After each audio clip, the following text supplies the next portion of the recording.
మా ఇంట్లోనే ఉన్నాను, హైదరాబాద్లో ఉన్నాను. సో నేను విన్నాను పొద్దున్నుంచి, నాకు ఫోన్లు రావడం జరిగింది. నేను కూడా వీడియో క్లిప్ చూశాను. మన మీడియా మిత్రులు చాలామంది నన్ను అడిగి క్లారిఫై చేసుకున్నారు. వాళ్ళ దాంట్లో రాలేదు నాకు తెలిసి. చాలా ఇట్లా శ్రీకాంత్ ఇలా బెంగళూరులో రేవ్ పార్టీకి వెళ్ళాడు, హేమ వెళ్ళింది, ఈ టైప్లో ఏవో వచ్చినాయి.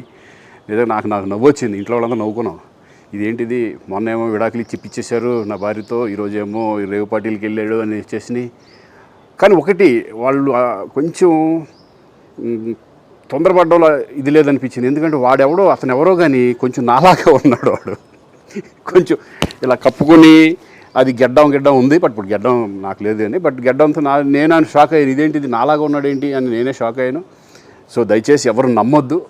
ఎందుకంటే రేవ్ పార్టీలకి వెళ్ళే కల్చర్ నాది కాదు, పబ్ కల్చర్ మనిషిని కాదు నేను.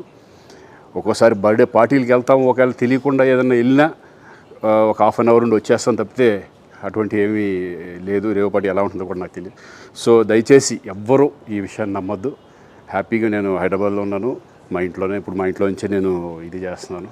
సో దయచేసి మీడియా మిత్రులందరికీ కూడా నేను చెప్పేది ఏంటంటే, ఏ విషయం కరెక్ట్గా తెలుసుకోకుండా మీరు కూడా థంబ్నైల్స్ పెట్టేసేసి నా బొమ్మ వేసేసి రేవ్ పార్టీలో పట్టుబడ్డ శ్రీకాంత్ ఈ టైప్లో వేస్తున్నారు. కాబట్టి దయచేసి ఎవరు నమ్మొద్దు. అది అతను అలాగా ఉన్నాడు అనే ఒక విషయంలో మీరు పొరపాటు పడి ఉంటారని నేను అనుకుంటున్నాను. దయచేసి అది నేను కాదు. Thank you. ఇటువంటివన్నీ కూడా నిజంగా కొంతమంది వాళ్ళందరికీ నిజంగా థ్యాంక్స్ చెప్పుకుంటున్నాను నేను. కొంతమంది మీడియా మిత్రులు నాకు డైరెక్ట్గా తెలుసు కాబట్టి, వాళ్ళ ఫ్రెండ్స్ లాగా నన్ను ఇచ్చేస్తారు కాబట్టి, వాళ్ళందరూ నన్ను డైరెక్ట్గా అడగడం, నేను చూసి ఇద్దరు నవ్వుకోవడం, వాళ్ళ దాంట్లో వేయకుండా చూశారు కొంతమంది. వాళ్ళందరూ కూడా నేను థ్యాంక్స్ చెప్పుకుంటున్నాను.